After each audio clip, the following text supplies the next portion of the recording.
Tuesday, everybody. June 10th, 2014. I'm Dr. Peter Glidden, your steadfast advocate for health.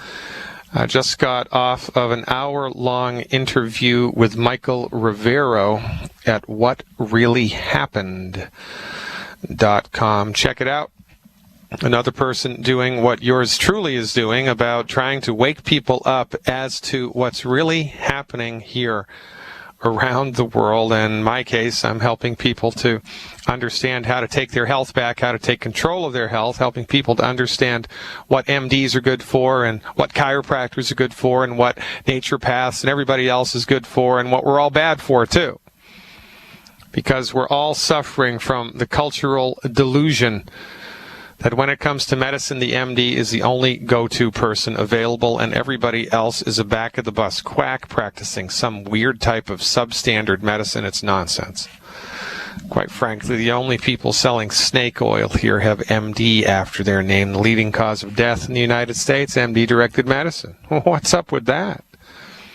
500,000 people were killed by Vioxx. Nobody went to jail. Can you imagine that?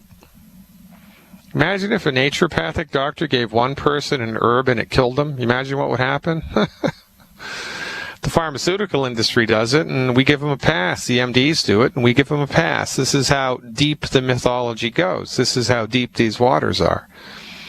Everybody's asleep in this matrix. Everybody, well, not everybody, but most people are completely unaware that their MD is the wrong dog for the hunt.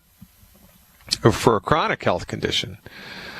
Bringing your body to an MD's office if you're suffering with a chronic health condition is a fool's errand, and it is bound to fail because the MDs are trained in a type of medicine called allopathic reductionism, and allopathic reductionism argues that once you're sick, you're screwed. You can't fix it, and your only option is to let the doctor manage your symptoms with drugs until surgery is necessary, and then you die. And isn't that just great? But the delusion runs so deep that once you die and once you're bankrupted, your family gets together and hosts a 5K run on your behalf to raise money, and guess who it goes to? The MDs. It is an insane cycle that just will never stop until, well, you know, the system collapses under its own weight, which is happening. Just hope it doesn't take you down with it. There's things that you can do right now to support and promote your body's ability to optimize its structure and function. We're up against allergy season, right? It's allergy season. Spring allergies are in the air, and I'd like to take the next 9 minutes to talk about the holistic understanding of allergies to help give you a heads up and give you some working knowledge that can help reduce your acute symptoms and maybe even possibly get to the root cause of why you have an allergic condition in the first place. So, when you have allergies, you have an overactive immune system. It is your immune system which is at play. And your immune system is creating cells called basophils, B like baby, A-S-O-P-H-I-L-S, basophils, which are loaded with histamine. And in the presence of an antigen, in the presence of something in the body that your body has developed an allergic reaction to, your body now has an antigen. Your body has developed an antigen, which is part of your immune system. So let's say you have an allergy to ragweed or cat dander, for goodness sake, or a carrot. Your immune system has developed an antigen, an antibody, actually, against the antigen of the thing that you're allergic to. And what you're allergic to, the thing that you're allergic to, is the scientists or medical community refers to as an antigen, right? Now, how on earth does that happen in the first place? Well, your immune system had to attack something that got into your blood. Your immune system mounted a defense against something that got into the blood that shouldn't be in the blood, and the terminology for that is an antigen. Stuff that's in the blood that shouldn't be in the blood, or at a particular molecular size that it shouldn't be in the blood, is considered an antigen, and your immune system will rally around that and try to kill it. And one of the things that happens when you develop allergies is your immune system, in addition to creating antibodies, creates mast cells, which are filled, and basophils. Mast cells are filled with histamine. I misspoke earlier. It's mast cells that are filled with histamines. So your immune system produces mast cells, which are filled with histamines, and the histamine encounters the antigen in the blood and unleashes its histamine. And when you get a histamine release in the blood, you get all of the cardinal classic signs and symptoms of an allergic reaction. Now, so inquiring minds want to know, well, how did the ragweed antigen be considered an antigen in my blood but not in my brother's blood? Right? Because two people can be walking down the field and only one person has an allergic reaction. A cat can jump up in the lap of two people and only one person has an allergic reaction to it. So it can't be the thing itself, the pollen or the dander or the food. It can't be the thing itself, because it was the thing itself, then everybody would be reacting to it. Everybody would be reacting to it. But everybody isn't reacting to it, so it can't be the thing. It has to be your body's reaction to the thing, your body's response to the thing, your body's relationship with the thing. So from our point of view, the root cause of all allergies goes to the intestinal tract. In your digestive tract, you have the stomach, and then you have the small intestine, and then you have the large intestine, or the colon. The small intestine is where stuff gets absorbed into your bloodstream, right? So you eat food, it drops into your stomach digests it, turns it into a liquid, and then the liquid passes into the small intestine.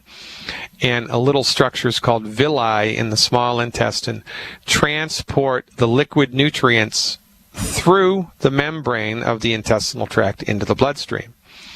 And when food enters into the bloodstream through the intestinal tract, it meets the immune system. The intestinal tract is like the border between the outside of the body and the inside of the body.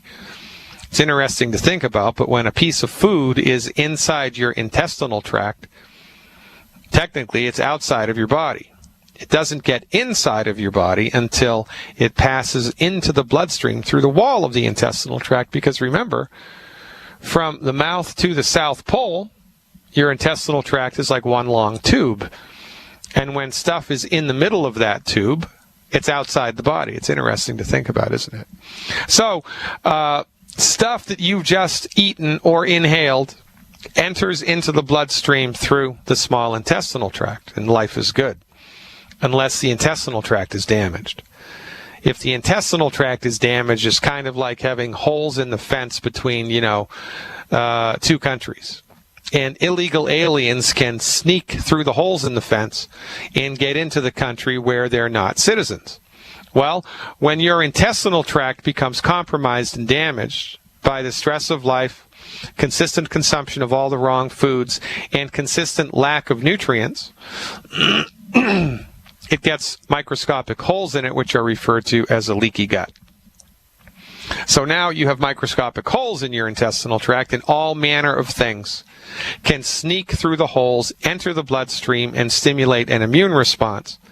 Because when things sneak through the holes and enter the bloodstream, it's a completely different mechanism than when the villi transport them into the bloodstream. Now we have the genesis of some type of antigen, right? So ragweed slips through the holes in the intestinal tract, enters the bloodstream, and now your immune system mounts a response against it. And now every time thereafter, when you breathe in ragweed, your body mounts an immune response against it, and one of the parts of the immune response is a histamine release through the mast cells, and you are the poster child of allergies. So, interestingly enough, when anybody presents with any type of an allergic condition whatsoever, I don't care if it's a classic peanut allergy where you need to keep the EpiPen on you, or you're going to die if you eat a peanut because everything swells up so much, or it's a seasonal allergy, or it's an animal allergy, or it's an environmental allergy, dust mites, whatever, or even if it's a food allergy, a delayed hypersensitivity food allergy that naturopathic doctors talk about a lot. From our point of view, it all goes back to the same cause, which is a funky small intestine. So, interestingly enough, when we are attempting to support and promote the structure and function of somebody's body suffering from allergies, we support and promote the structure and function of the intestinal tract. It's interesting. We do that, number one, by eliminating the 10 bad foods. Number two, by providing the body with the 90 essential nutrients that it needs, the 90 raw materials that it needs in order to function properly. And number three, giving you a little extra immune support. There's a nutrient called quercetin, Quercetin, which stabilizes mast cells and makes it harder for them to release their histamine. They're still going to release histamine, but just not as much in the presence of quercetin. So taking quercetin on a daily basis while you are in allergy season, it's like putting a Band-Aid over a wound to help the wound speed up the healing process. The Band-Aid isn't going to make the wound heal overnight, but the Band-Aid is going to help the body be able to heal the wound and kind of take the edge off of things while you're waiting for the body to rally to the cause. So, if you're suffering with any type of an allergic condition, our recommendation to support and promote the structure and function of your body is 1 healthy digestion pack and 1 bottle of Cell Shield RTQ per 100 pounds of body weight per month. The Cell Shield RTQ has the quercetin in it. That's what the Q stands for. That's 1 healthy digestion pack and 1 bottle of Cell Shield RTQ per 100 pounds of body weight per month. Eliminate the 10 bad foods. Life is good. Stick around, folks. I'm Dr. Peter Glidden. This is Tuesday, the 10th day of June, 2014, and this is Fire Your MD Now.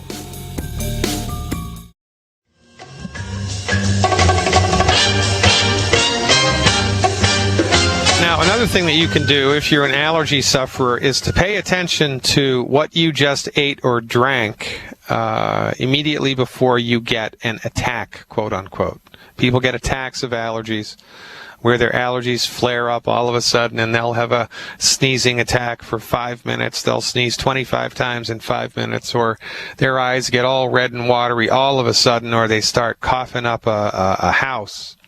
And it happens acutely all of a sudden, and it lasts for, maybe 5 or 10 minutes. When you are in the throes of an acute allergic attack, especially if it's a seasonal allergy, you want to look to see the very last thing that you had to eat or drink. The very last thing that you had to eat or drink. Because there was something that you were eating or drinking which capitulated the allergic response. Something. So, if you have a salad, well, maybe it was the salad dressing. Maybe it was the tomato. Maybe it was the sugar in the salad dressing, right? It's hard to know for sure, which is why you have to nitpick apart what you were eating or drinking. And if you keep a running list of all the stuff you had to eat or drink immediately before an allergy attack, you can narrow it down, figure out the offending foods, and then eliminate them from your diet during allergy season. And this is the smart person's way to gain the upper hand of their body, to support and promote their body's ability to fix itself while they are waiting for the medical nutrition to kick in. Get it, got it, good. We're having a problem with the live stream today. For some reason, the internet program that we are using is being cocky and doesn't want to work. So for today, you're just going to have to be satisfied with my voice alone. Let's go to Georgia now and talk to Katrina, see what's happening. Hey, Katrina, thanks for the call. You are live. Hi. Yes, I'm calling. Cut that off, please. I'm calling about my father. He is 81 years old. He's, up until December, very active, still gardening. I live in Georgia. My parents live in Alabama. He and my mother would drive down every 2 or 3 months to see their grandkids. And in January, he had a stroke, which he was recovering from very well. Within a few weeks, he was driving to church again, and then he started to have pain in his stomach over the course of a few days, and the doctors didn't think it was any big deal. One particular doctor ordered tests. He was concerned, and it turned out he had an intestinal tear. And when they went ahead and did the surgery, they found colon cancer. They the doctor believes he removed all of it, but he wants to do radiation. He's been in the hospital now for 2 months.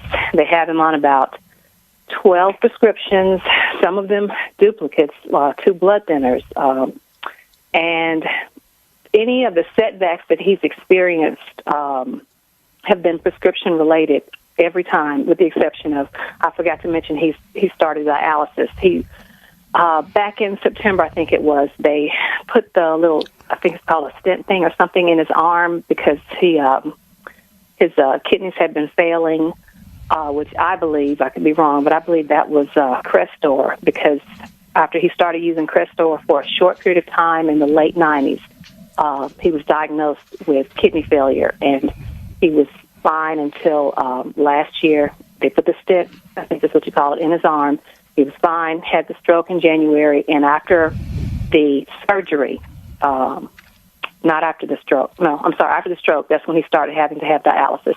So now he's in the hospital still.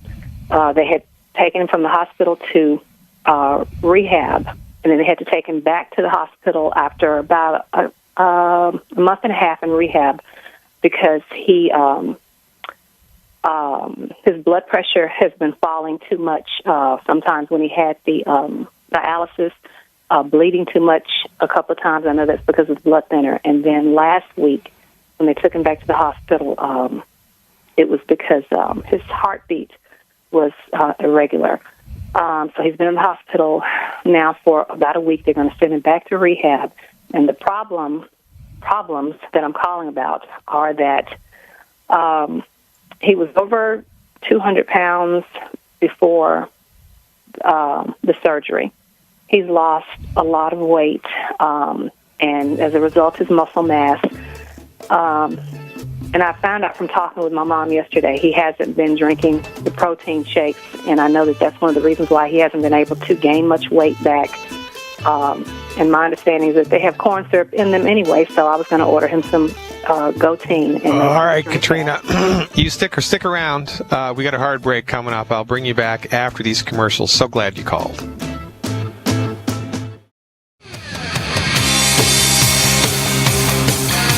Welcome back, everybody. Dr. Peter Glidden here, inviting you to come on along and join the living, for goodness sake, and just forget about everybody else. If somebody tells you they think that vitamins just give you expensive urine, laugh and walk away. We're talking to Katrina in Georgia, whose father is up against it. He's been in the hospital forever. Katrina, I have to say that I'm assuming your father has really good insurance. Yes, he has insurance from his job that he retired from, plus, what is it, when you're at that age, you have Medicare, Medicaid, also supplemental, I guess that's... Yeah, so they're using him like an ATM machine, and while he's been under their care, well, I mean, he's getting worse instead of better, right?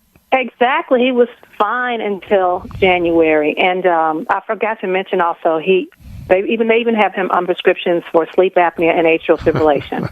Well, look, and I've heard you guys talk about that's not even a heart issue. So I'm confused though. I mean, if he's not going to take protein powder, how on earth are you going to get him to take nutritional supplements? Well, actually, that was one of my questions. Okay, since the surgery, my father's a hearty eater, but since the surgery, of course, he didn't have an appetite for weeks, and his appetite started to increase about 2 weeks ago. We did get him the heart pack, I think it was, along with the glucogel, I think it is, for the sleep apnea, and the Ultimate Dailies for the kidneys. And he's been taking the pills, but he hasn't been able to take a regular dose of the BTT every day because she can only get a little food in him, and then he doesn't like the taste, I guess, of the protein shakes, and then she puts the Beyond Tangy in a little smoothie, a small smoothie, and tries to get as much of it in him as she can. But I think it's a cycle in that because his muscle mass is gone, he doesn't. They started therapy. He started to walk a little bit, with assistance, but because he's not burning off any energy, doesn't have any appetite, so we can't get as many of the supplements in him on a daily basis as we need. So I was going to ask you, first of all, do you think that I should get a different type of protein powder and make small shakes for him? Would that help, do you think, rebuild his muscle mass so that he could start to walk more and have more energy? Because that's the issue we're dealing with now is he's so small. He's 158 pounds, I think she said now, and he can't walk. He cannot walk because he's weak and doesn't have the muscle mass. Well, I mean, I've got to tell you, he needs a whole lot more than just protein powder, right? I mean, his body has been in trouble for a long, long time, and quite frankly, I honestly don't know how much we're going to be able to intervene here, given the total degradation of multiple body systems across the board, not to mention the presence of all of those prescription medications. If I had to guess, I would say that his appetite is reduced as a side effect of the medications. That's what I told my mom. And he sleeps a lot, and I know that's the side effect. Yeah, so look, you have to understand, right, if you put yourself in the shoes of the MD and realize that, the MD is not a sadistic, heartless person. The MD doesn't want people to suffer and die, but the MD is a closed-minded, intellectual coward who has been trained to toe the party line. So from the MD's point, your father's dying. It's only a matter of time until your father dies. So their rationale is to drug him out of his misery as much as is humanly possible and just, wait for the inevitable, because what the heck are you talking about with all this holistic mumbo-jumbo nonsense, right? I mean, that's how they're approaching this and fixing it. So, it seems to me like in cases like this, there needs to be one doctor that is leading the charge here, and that is able to look at his chart and eliminate half of the meds because he doesn't need all those meds. That's what we were discussing just yesterday. There are three. There's the kidney doctor, the heart doctor, and I can't even remember the other doctor. But they don't even seem to know what's going on amongst each other. Yeah, they don't. And I mean, this is. Yeah, I know. It's crazy, right? Yes. And I mean, this underlines, and this is another problem that's inherent in the medical system. I mean, not only are their therapeutics not concerned with a cure, not only are their therapeutics harsh and filled with side effects and upset the balance of the human body, but from a logistical perspective, from a managerial perspective, it's a nightmare. Because the right hand doesn't know what the left is doing, and the doctors aren't going to want to go against each other because they have a professional relationship and yada yada yada. So they would rather maintain their professional relationship than go out on a limb and say, "Hey, Frank, I really think you got this guy on too much Lasix. I mean, can we back off a little bit?" They're not going to do that, but that's what needs to happen. You need to task one of the doctors with taking charge here and getting your. I told my mom that yesterday. Well, so that's what needs to happen next. I mean, and until that happens, for goodness sake, just get as many nutritional supplements as you can into his body. One strategy that I like to use in people like this is you just dissolve the Beyond Tangy crystals in full fat yogurt. You just sprinkle the crystals onto some full-fat yogurt and stir them into it, and then feed him the yogurt. Tastes great, goes down easy, and just throughout the day. Yeah, throughout the day, and there's more than one way to skin that cat. That's what I would do, Katrina. God bless. Call us back and let us know what happened. I appreciate your trust and your phone call very, very much. Charlene, I think maybe I got that name wrong, from Michigan, is up next. Hey, Charlene, did I get that name right? You are live. About Charlene. Charlene, there you go. They left off the E. Hey, Charlene, what's happening? Hey, hon, I got the glucamide, what do you call it? Glucogel? No, I can't have the gel because it has shellfish in it. It's glucosamine sulfur. Yeah, you got glucosamine sulfate from Vital Nutrients, right? Right, okay. I need directions now. How many to take? Because I don't know. How much do you weigh? I'm at 140. How many are in the bottle? 100, 500 milligrams. There's only 100 caps? Right. I bought 3 bottles. You sure there's not 180 or 120? Because 100 caps is just a weird number. No, 100. 100 capsules in each bottle, so you have 300 caps. And tell me what the potency is of each pill? 500 milligrams. Of each, glucosamine and chondroitin. 500 glucosamine, 500 chondroitin? Right, 500 each. Okay, so I want you, please, to do 15 a day. 5 with breakfast, 5 with lunch, 5 with dinner. Wow, 5 lunch, breakfast, 5 lunch, 5 dinner. Okay. Yeah, that's a really good place for you to start. You want to take that particular supplement with food. It's much easier for you to digest, much easier for it to go down the hatch. Make sure you're using salt. Don't be afraid of salt. Take all the other supplements. Keep your fingers crossed. You really need to take this particular product for 21 days before you can judge it up or down. So don't be surprised if it takes a little while for you to realize improvement. Now, I've seen people with chronic joint problems, when they get on board with the right supplement program, experience noticeable and measurable change within 3 days. I've seen that happen. But, you know, it's kind of like if you were to start a thyroid medication, right, you wouldn't be able to judge whether or not it was the right dose or how effective it was until it's been in your body for 3 to 4 weeks, because it needs to build up in the bloodstream. This is similar. So give it a full 21 days before you judge it up or down. Take 5 capsules 3 times a day, in addition to everything else that you're doing, and keep your fingers crossed, Charlene. I'm expecting good things for you. How about gelatin? You told me to take gelatin. Yeah, so the best way to do that is to go to the supermarket and in the Jell-O aisle, get a couple of boxes of Knox gelatin, N-O-X, just unflavored gelatin, Knox gelatin. I already started taking it, but how about cow gelatin? Is that okay? Yeah, that's great. How much do you do a day? A couple teaspoons a day. Okay, so do 1 teaspoon 3 times a day, every time you do the glucosamine, every time you do that other supplement. So I want you to do 3 teaspoons a day of the gelatin. And I don't care if it's bovine gelatin or Knox gelatin. I want you to get it down the hatch 3 teaspoons a day.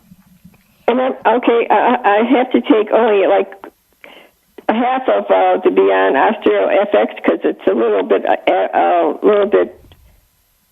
aggravating a little bit when I have a bowel movement. It itches and it's sore, so I stopped and it's better now.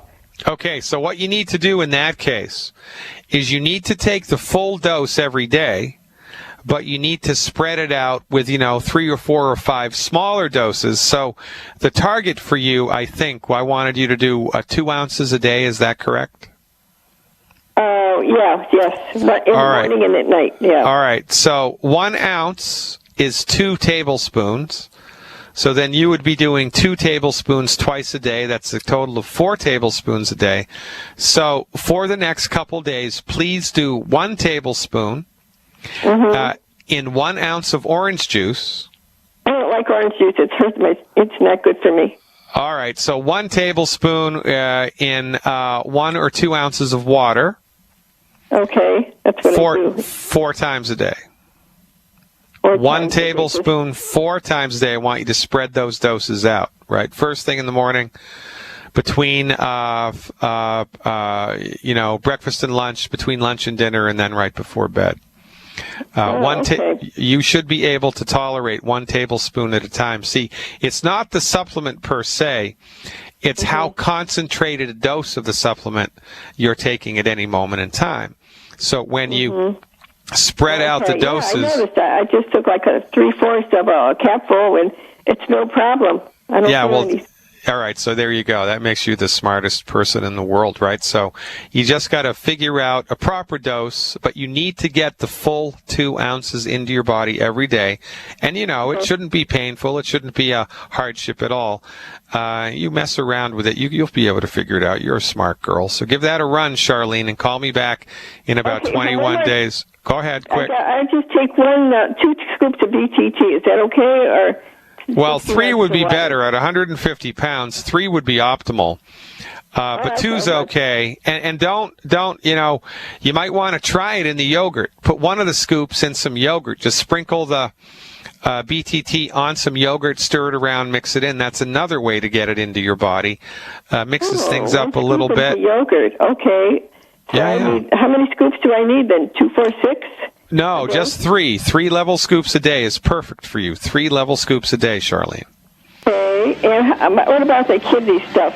Should I forget about that for now until I get this situated?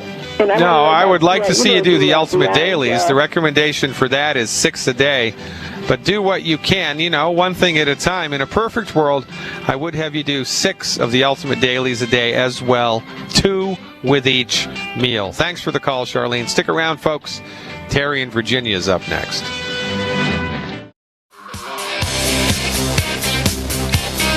Welcome back, everybody. Dr. Peter Glidden finishing up the first hour with our old friend Terry in Virginia. Hey, Terry, thanks for the call. What's up? Hey, Dr. Glidden. Yeah, this is Terry from Virginia. I wanted to talk to you about the liver cleanse you wanted me to do a while back when I was having some dark green stools for about 3 or 4 mornings straight. Well, you wanted me to get an occult blood test kit at the CVS pharmacy, which they did not have here in Roanoke, and neither did Walgreens. So I ordered one online, and I just got it a few days ago. But meanwhile, my stools turned from a dark green to brown, and I could see that my food was not being digested. And then this morning, my stools were completely normal. So well, maybe all this color change is a sign by God that you should be an artist, and you just need to get into some color here. Did you do the occult blood test? Did you do that? No, I haven't done it. I don't know if you want me to do it now or not. Yeah, I want you to do it now. It's called occult blood for a reason, because you can't see it. So, I need to know whether you're bleeding, because that dark green stuff is suspicious. Okay, well, it's called an Easy Detect kit that I ordered from Texas. Well, that's better than a difficult detect kit. I always like the easy, right? Easy's better. Yeah.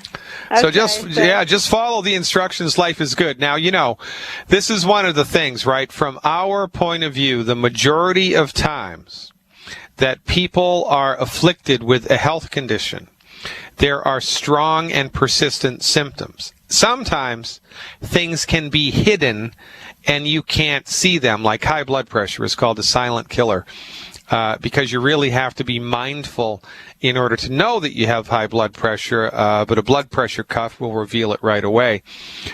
Somebody could have full-blown liver disease and not know it, but a blood test would reveal it right away. So you need to know here whether or not there's a blood thing going on here. But the good news is that, if there was a big bad voodoo daddy present here, I would suspect it to be producing strong and persistent symptoms on a regular basis. It hasn't done that. Your stuff has gone back to normal.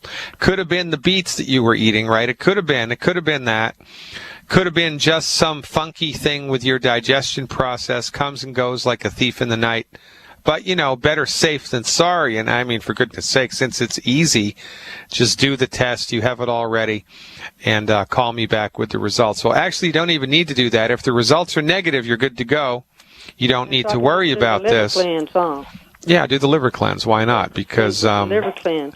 Now, Okay. that's, and just FYI, a liver cleanse for anybody to do, is a good thing to do once a year. I recommend people do a liver cleanse once a year just as part of, an overhaul and maintenance of your body. I mean, you change the oil in the oil filter in your car, right? You change the filter in the heating system in your house. Well, you got to give your liver a little bit of support once a year. It's a really good thing to do, whether you think you need it or not. Okay, well, I've got one more question I want to throw out at you. Whenever I first started talking to you, it's been about 6 months ago or more, I called you and I asked you about MediShare as an alternative to some type of health insurance. And you went online, you looked it up, and you said, no, it's insurance. Well, for some reason, I decided to look into it again. I took another look at it. I went to medishare.org, M-E-D-I, and then that little line in there, share.org, and I watched the videos on there, and it's not insurance. It's a very good thing to consider, and so I would like you to take another second look at it and tell me what you think about it again. And if you're impressed with it, will you please call Alex Sasco and see if he can, if you can interview him. All right, really great. He's a Medi-share.org. M-E-D-I, and then that little line in between. Yep. Share.org. All right, Terry, you're the greatest. I appreciate the heads up. I'm on it. Now go do that liver cleanse. Appreciate you. Stick around, folks. Much more to come in hour 2 today, June 10th, 2014. Fire your MD now. Hey, everybody. It's hour 2. Can you believe it? Another hour of this? So much more, quite frankly. We have hours and hours and hours times 100 available in the form of archived health webinars that you can have immediate access to as a Dr. Glidden Insider, as a monthly or a yearly subscriber to my online health recovery information. Also included for no extra charge, 3 hours of live chat a week, sometimes 4, sometimes 5 hours of live chat a week. We live stream the radio show, of course. That's free. You don't have to be a subscriber for that. We have DVDs that you can use. That's not part of the subscription. That's an extra thing you can get. But we give discounted sales to Insider members every now and again. It's a good expenditure of money as far as I'm concerned. $20 a month with me is 1,000 times more valuable than medical insurance.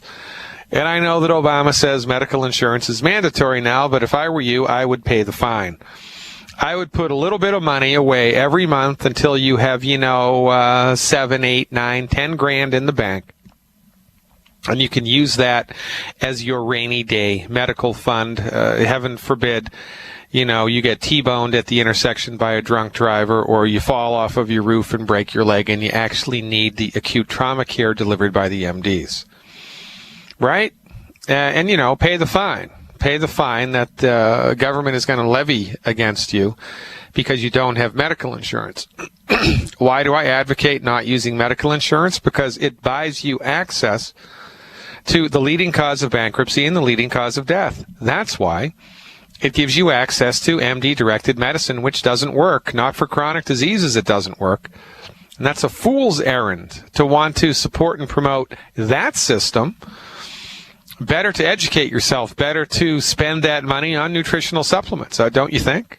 I mean, which is more likely to support your body's ability to optimize its structure and function. $300 of the world's best medical nutrition supplements or $300 of medical insurance, which is going to be better for your health. Does medical insurance do anything metabolically for your body? No. And by the way, when you buy medical insurance, what are you doing? You're betting you're going to get so darn healthy you won't be able to afford it. So darn sick you won't be able to afford it, right? I mean, isn't that what medical insurance is? Oh, I better pay my medical insurance premium. Oh, I might have $5,000 of medical. Oh my God! It's as insanity heaped upon insanity in a crazy swamp, which is where most people live. And then they wonder why they have hoof and mouth disease, for goodness sake. They wonder why there's mold everywhere. You live in a swamp, you knucklehead. Get out of the swamp. Eliminate the 10 bad foods. Give your body the medical nutrition that it demands, that it needs. Give your body a leg up. Give your body a chance to recover its health. And 9 times out of 10, it does just that. It's a much smarter thing to do. To walk through life with a nutrified body, eliminating foods that have a deleterious effect on your health, than keeping your fingers crossed, hoping that you're not going to get sick, and leaning on your high medical insurance premium a month. Because I got to tell you something, all that's going to do when the ship finally sinks, when the chickens finally come home to roost, the only thing that your medical insurance is going to afford you is access to the worst system of medicine on planet Earth for chronic disease. MD-directed, pharmaceutical centrist, allopathic, reductionistic insanity. Ohio's up next. First, we have Leon, who's got a question about coconut oil. Hey, Leon, thanks for the call. You are live. Yes, I'm quite curious as to your thoughts in regards to coconut oil, because I've heard that, of course, it's a medium-chain fatty acid and doesn't react in the body like the polyunsaturated oils. Well, there's a difference there. You're right that it doesn't. Medium-chain fatty acids have a different reaction than the long chains do, but nonetheless, there's still an oxidative process that's going to happen, and it's only a matter of time until even coconut oil becomes oxidized. And this is our problem with oil generally. It's got nothing to do with hydrogenated or non-hydrogenated or long chain or short chain. It's the oxidative process that happens, right? Oxidative damage causes everything to die. I mean, that's the second law of thermodynamics. Everything decays, right? Everything decays, everything dies, everything enters into a state of dissolution. It's only a matter of time. Mountains turn to dust, iron turns to rust. Well, your body also decays, and one of the main players in the active degradation, natural degradation of tissue in the body is oxidative stress. Oxidative damage caused by an oxygen atom that's lost an electron, which is referred to technically as a free radical, right? So, you're right. Our whole thing here, man, is look, you're not going to go outside in a pouring rain or in a snowstorm in your bathing suit. You're not going to do that because that stress is going to hurt you. Yeah, you need to avoid as much as possible the stress of life, and you need to guard yourself against the stress of life that's inevitable. A lot of life stress is inevitable, but if you can guard yourself against it, strengthen yourself against it, it's a much better proposition. So this is why we have a blanket across the board prohibition on oil, because of the oxidative damage which ultimately must happen to the oil. Now, you can make the argument, and rightly so, that coconut oil oxidizes the slowest of all the oils, and it does. But, it still oxidizes. So, if you want to add oil into your diet, so what are your thoughts on this, Leon? Well, I've read a whole book by, I think, of Dr. Fife about it, and he claims it cures everything from headaches to hemorrhoids, and including using it topically. Well, he's an MD, right? I don't remember. I read the book. That's possible. Yeah. Well, I just want you to consider, and you know, this is an important thing to consider, right? I mean, the perspective that we bring to bear on data points is important, and if we miss a data point or two, our entire conclusions can be skewed. And the metaphor that I use all the time is, you know, if you didn't really know anything about astronomy and you didn't know anything about the configuration of the solar system, you could go outside in your yard and measure the position of the sun in the sky every day, and you could predict with reasonable accuracy where the sun was going to be in the sky at any moment in time. Because and then you, after collecting mountainous amounts of data, you could then reasonably conclude, well, hey, the sun moves around the earth. The earth is standing still and the sun revolves around the earth. I mean, look, the sun rises in the east and sets in the west. It's the sun that's moving, you knucklehead. I can see it with my own two eyes. But you've neglected the big data point of gravity, right? You don't know anything about gravity. You don't know anything about mass attractions and gravitational fields and all of this. So you would be drawn to the wrong conclusion. And this is what happens frequently.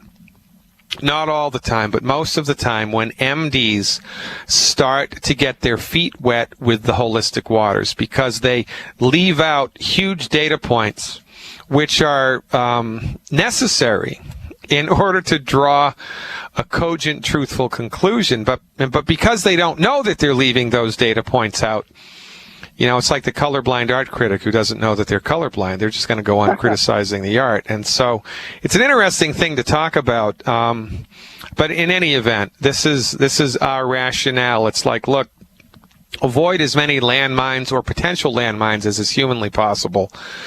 So that makes sense. This is why we say, you know, avoid the coconut oil. Now, you ever hear of Edgar Cayce? Yes, I have. Well, Edgar Cayce was a remarkable human being, right? The sleeping saint. And Edgar Cayce would go into a trance state, and he would do psychic readings on anybody anywhere in the world. He didn't even have to be in the same room with them. And he would then tell them, in his psychic fugue, so to speak, things that they needed to do to remedy their health conditions. And one of Edgar Cayce's all-time favorite, most used remedies was peanut oil. Peanut oil. He had remarkable success with it. And as God is my witness, I don't know why. So this question has always nagged me in the back of my mind. There has to be something going on with oil, you know, above and beyond the negative effects of it from the oxidative stress point of view. But as God is my witness, I don't know what it is. It's interesting to think about, though, yeah? Yeah, very interesting. Hey, man, you're the greatest, Leon. I appreciate your call very much. Call me back anytime. Thanks for the info. I love questions like this. Yeah, it keeps me honest, keeps me on my toes. Edgar Cayce, I'm going to do a whole segment on Edgar Cayce on one of these Metaphysical Thursdays. If you want to have some fun, do a Google search for Edgar Cayce. He's called the Sleeping Saint. There was a whole foundation in Virginia Beach that grew up around Edgar Cayce, which cataloged all of the psychic readings that he did and which, you know, verified all of the, by way of testimonials, all of the things that his clients improved from under his guidance. And he'd tell people to change their diet and take this herb or this substance or that substance. And people got better from remarkable things. So for remarkable phenomenon, and Shakespeare said it best, there is more going on. I'm paraphrasing. There's much more going on in the world than is dreamt of in our philosophies. And we take this subject up every Thursday with Metaphysical Thursdays right here on the Genesis Communication Network, GCNlive.com, drglidden.com, and Fire Your MD now. Insider exclusive tonight, live chat webinar for Dr. Glidden insiders and their guests exclusively. That's at 8 o'clock tonight. If you want more information about how to become an insider, check the website out, drglidden.com. Click on the insider button. I'll look forward to seeing you at 8 o'clock tonight, Central Time. Matthew from Ohio's up next.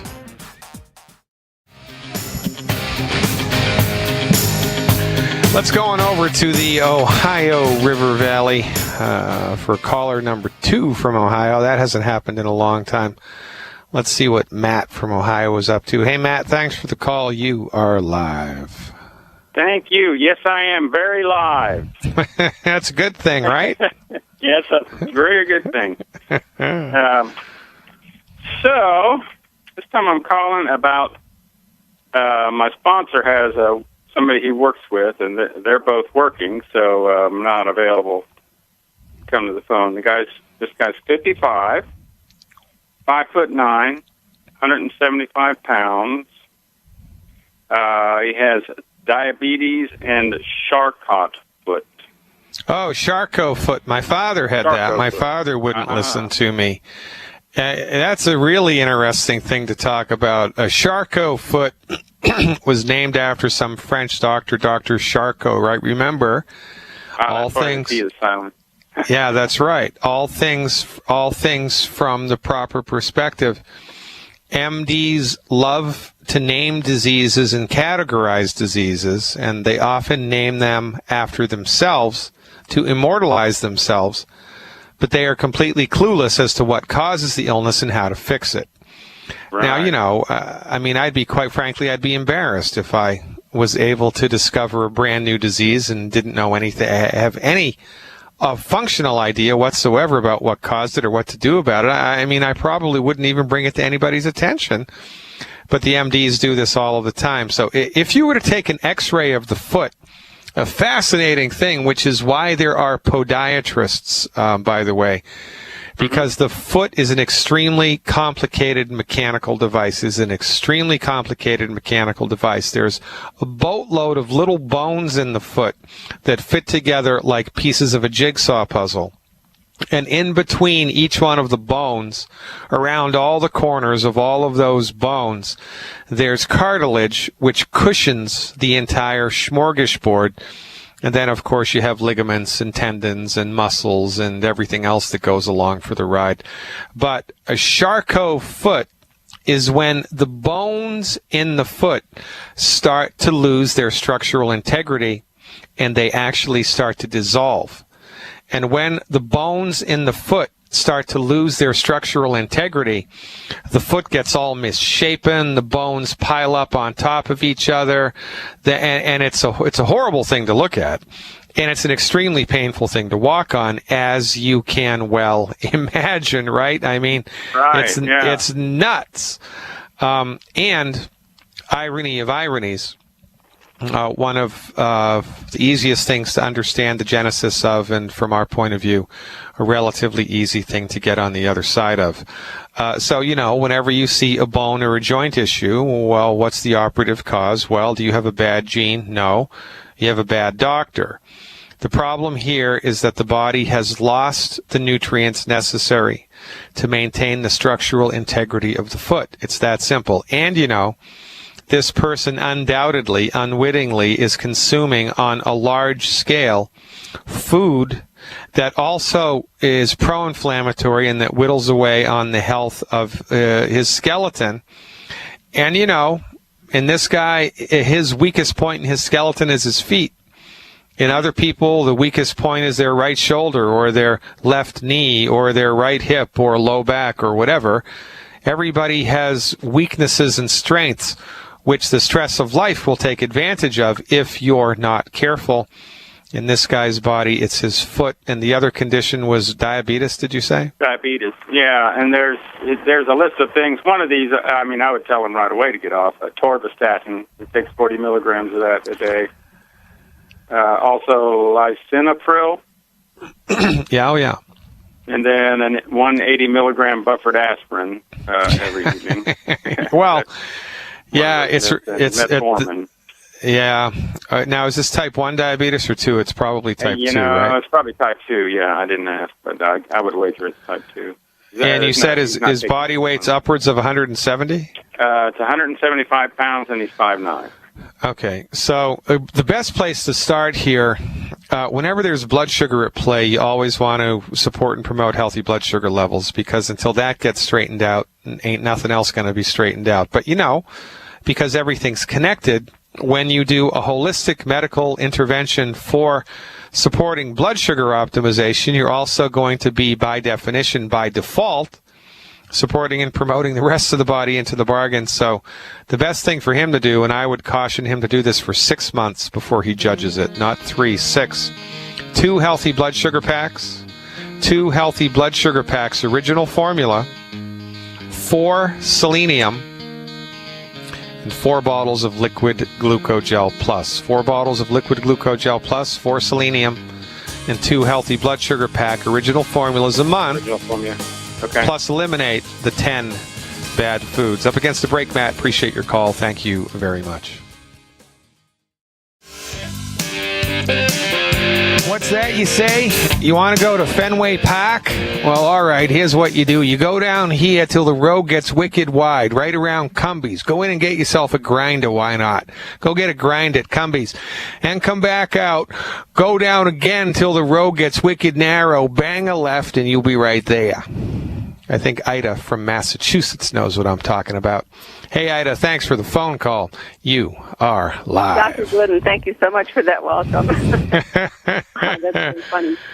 My old stomping ground. Hey, we got lots of time here, Ida. Before we get into the health stuff, are you a Massachusettsite or are you a transplant? Transplant from Detroit, Michigan. Oh, Detroit. Yes. How long you lived in Mass? Oh, my gosh, over 25 years. It's been quite a while. Well, and I don't hear the accent yet, so you're doing very well. What part of the state? Well, I live in a small town called Hopkinton, which is where the Boston Marathon begins. Yeah, you got to love that. Really great. Yeah. Boston's really changed a lot in the last 20 years, don't you think? Without question. Absolutely. Yeah, it's still a great city. The best part of the year is coming up, though. What was your winter like? It was crazy bad in Chicago. What was it like in Boston this year? Oh, it was pretty bad. It was cold and very snowy. Yeah, wow. It was awfully cold, actually. Well, hopefully we'll have a good summer and we'll all forget about it. So thanks for the call, Ida. How can I help you by Cracky? Okay, so let me first tell you that I just recently came across your program, and I'm really not all that familiar, but I find myself in a really tight, difficult spot here. So okay. So I'm experiencing a number of different things, but my main concern right now is I have severe gastritis. My stomach lining was burned along with my esophagus. My esophagus is better. It doesn't burn anymore like it did before. I had an upper endoscopy. But now the stomach continues to burn. I'm eating very little protein, which really concerns me. I'm only having like 2 tiny small pieces of chicken tenderloins a day. The rest is like all vegetables. And I'm down to 100 pounds. That's not good. But I can't seem to get this to calm down. I've been experiencing this since February. Well, it's easy to fix. It's easy to get on the other side of. I'm so glad you called. I'm going to ask you a couple other questions, though. Do you have restless legs or low-grade anxiety or chronic muscle spasms anywhere in your body? I do not, but what I am experiencing right now, doctor, is palpitations 24/7 and breathing issues. I just really have a hard time breathing. Is it a hard time taking a breath, or what do you mean? Is it like an asthmatic thing, or what's it like? No, it's almost like I'm holding my breath, but I'm not. Oh, yeah. Okay, very good. How's your blood pressure? Anybody check that? I haven't checked that for a while. I typically run very low, but I've been eating a lot of, adding a lot of salt to my food because, it tends to be quite low. So last time I checked was probably about a month or so ago. It was right around 120/80, somewhere around there. Okay, and you don't get restless legs at night in bed. Do you have any type of an arthritic condition at all? No, but I was diagnosed with osteopenia recently. Okay, good. All right. And when you were having your menstrual cycle, are you still, how old are you? If I must say, I'll be 60 in... Well, you don't sound 60. When you were having your period, what was the cramp factor like? Was it, hardly there, mild, moderate, or shoot me now, painful? No, I really didn't have much. Didn't really have much of a problem with it. Toward the end, it got to be a little bit more, uncomfortable. But throughout, it really wasn't. I bloated a lot, but I didn't really have that much pain. I never Okay. really had to take, action or anything for it. And has anybody ever told you have a kidney stone? No. Although it's kind of funny because my right around my kidney on the right side, it aches, not constant. Well, constantly, and then it'll go away, and then it aches again, and then it goes away. But no, I've never been told that. Okay. All right. Well, let me do the rundown here, and if you want to get more specific information with slides and a PowerPoint presentation, I did a 45-minute webinar on this, which is available to Dr. Glidden Insiders on my website. It's a $20 a month subscription. You can cancel at any time. And you can also listen to the podcast of this radio program, because in the very first hour, my introductory monologue, I talked about allergies today. I was talking about gastritis on another radio program that I was on this morning, and I'm confusing the two. Okay, so let me do the rundown for the real reason that people get GERD, gastritis, esophageal reflux, Barrett's esophagus, or just good old-fashioned garden variety heartburn. Okay, you ready? Yes, but I just want to say one thing before that. I believe this was induced. And Through what? I say that because I was originally diagnosed with low acid, so I was supplementing with hydrochloric acid a lot for a while because I was really having a lot of digestive issues.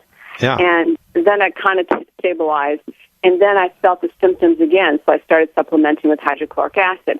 At the same time, I was seeing a nutritionist, and she was giving me all these homeopathic products that sort of produce acid. One in particular kind of has a little bit of a burning effect.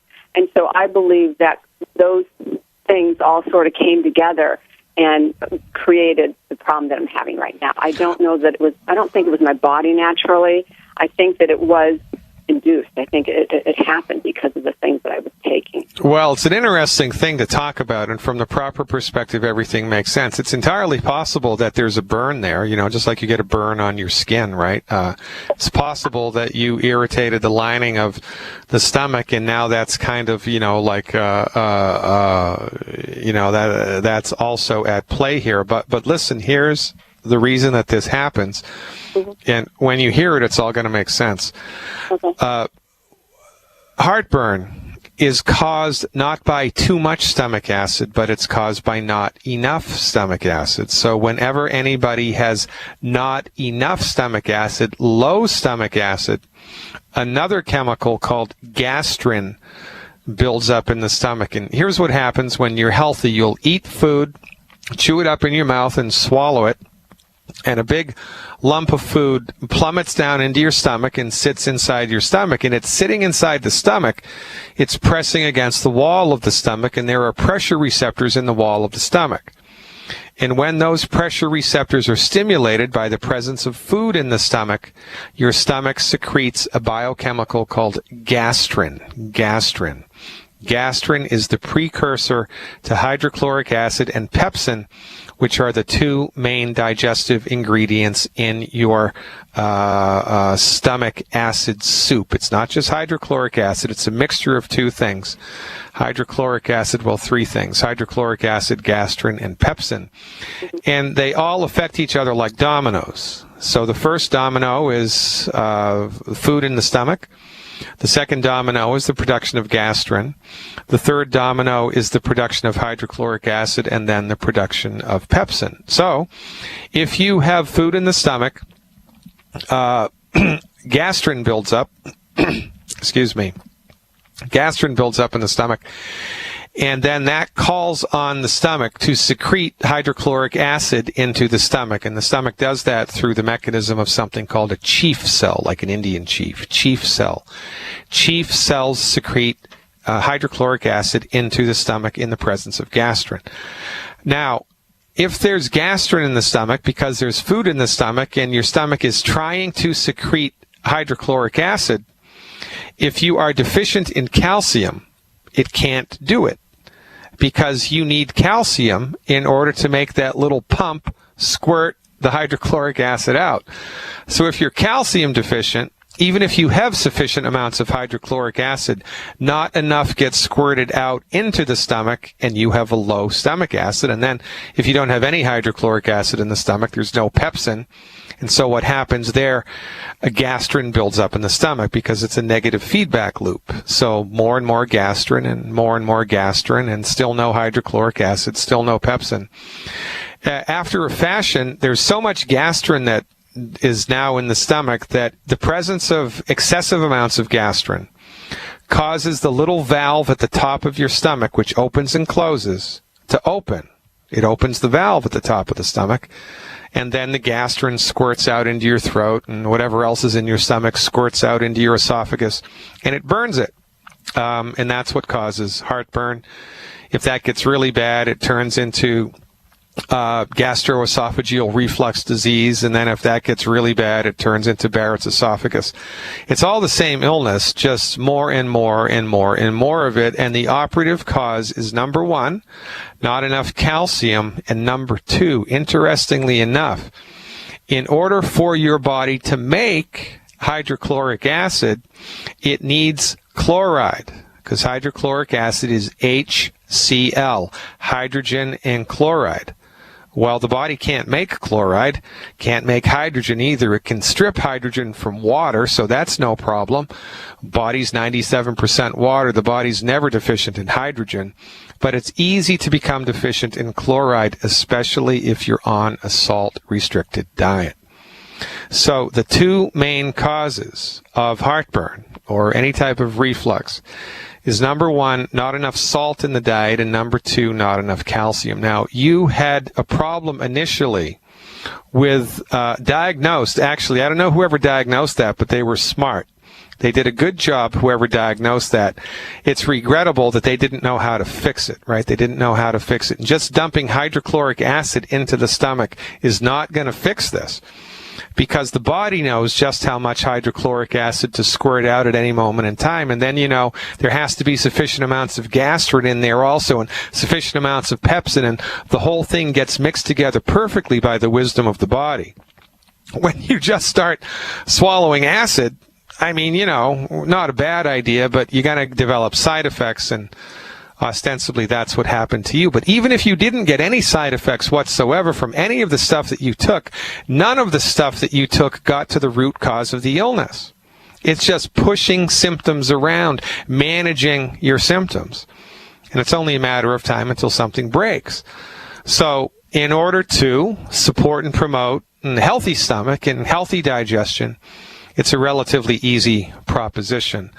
The recommendation is there are 90 essential nutrients that the human body needs in order to work effectively, and we're holistic here. So I'm not just going to recommend you do calcium and salt. I'm going to recommend you do calcium and salt and the other essential nutrients that the body needs, because everything works together in a giant, profound, wonderful, majestic, holistic proposition. So the strategy for you is easy. The recommendation is 1 Healthy Start Pack, original formula. 1 original formula Healthy Start Pack. 1 extra bottle, and there's going to be liquid calcium in the Healthy Start Pack, but I want you to have 1 extra bottle of liquid calcium for 1 month. So 1 Healthy Start Pack, 1 bottle of Beyond Osteo FX, which is the liquid calcium, Beyond Osteo FX, and 1 bottle of something called Maqui Plus. Actually, I'd like you to get 2 bottles of that, MAQUI Plus, Maqui Plus. That has aloe vera in it. And I don't know if you've ever put aloe topically on a burn, but aloe internally does the same thing that aloe externally does.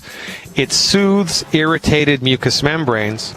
And I want you to do 1 ounce of the Maqui Plus twice a day.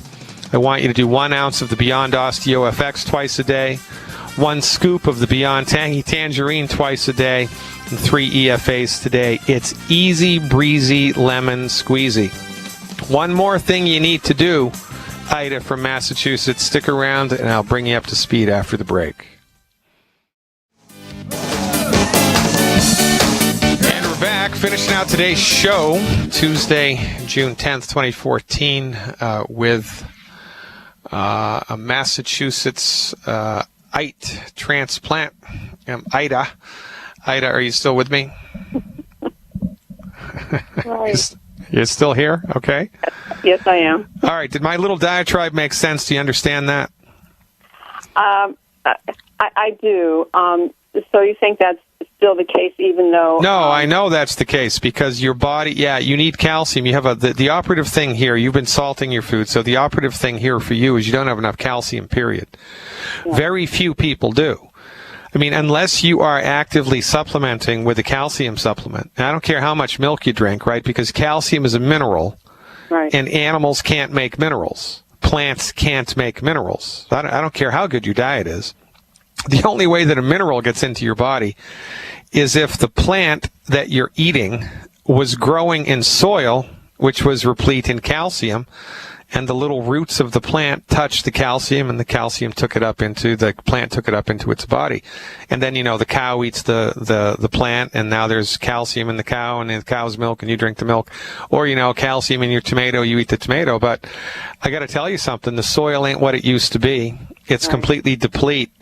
And unless you are actively supplementing with a good, high-quality, absorbable calcium supplement, you have a calcium deficiency. And it's only a matter of time until something breaks. Everybody's body has a weak link. Yours apparently was the stomach. I think you might have messed things up with the digestive herbs and the hydrochloric acid. But none of these things ever fixed the root cause, which was not enough calcium, right? Mm-hmm. So you got to fix that. And when you fix that, everything works. And, it might take you a little while longer to get on the other side of it if there has actually been tissue damage engendered by the hydrochloric acid digestive supplement that you were taking. But the stomach fixes itself lickety-split. The reproductive tract and the liver fix themselves lickety-split. It's a really easy thing to get on the other side of, but I'm going to give you a little heads up also. Yeah. When I went to the University of Massachusetts years ago, and when I was going to school there, you could smoke in bars. They hadn't passed the law that said you couldn't do that, right? And I was never a smoker, but we'd go to the local pub and, watch the hockey game, right, or the baseball game, and you're surrounded by people who smoke. And after you're in there, that environment for long enough, you don't smell the smoke anymore. You habituate to it. You get used to it. Right. And then you leave the bar, at halftime or whatever, go get something from your car. And when you come in, as soon as you open the door, it's, oh my God, is it smoky in here? It's exactly the same thing with nutrient deficiencies. Your body has gotten used to being calcium deficient. And I got to tell you, if you're calcium deficient, you're also deficient in a boatload of other nutrients, and you have gotten used to it. Your body's gotten used to operating, at 30% capacity, and you have habituated to it, gotten used to it. So, when you finally get a clue, find somebody who has a clue, like me, and you get on board with science-based, clinically verified medical nutrition that actually works, your body sucks that stuff up like a dry sponge sucks up a puddle of water. I'm telling you, you're going to love how you feel, and you're going to notice positive results, I would say within 72 hours. And it's not just going to be in your stomach, because everything's connected. And this is one of the beauties of holistic medical nutrition, because when you finally start the right program, get the right stuff into your body in the right amounts in a comprehensive holistic fashion, a lot of different things start to brighten up. Mood gets better, energy gets better, sleep gets better, concentration gets better, appetite gets better, weight gets better, and, finally the stomach gets better. So how'd you hear about us, Ida? Well, I was watching a Christian program, and... Benny Hill? Yes. I just happen to be changing the channel. And, all right, so I'm going to give you a number to call because we want to support. This is a grassroots organization, and I want you to call this number to get these supplements, the supplements that I wanted you to get. If you call this number, you'll get the supplements at the wholesale price. You'll support Benny Hill's mission, and you'll also be aligned with a distributor, a longevity distributor, who can help you figure out how to take this stuff if you have a problem. That number, 800-691-1730, 800-691-1730. Tell them Dr. Glidden sent you. So happy to talk to somebody from Massachusetts. Appreciate you, Ida. Call us back in about 3 weeks with a report. I will look forward to it. God willing and the creek don't rise, 8 o'clock tonight, live chat for insiders and their guests exclusively. Live long and prosper. See you tomorrow.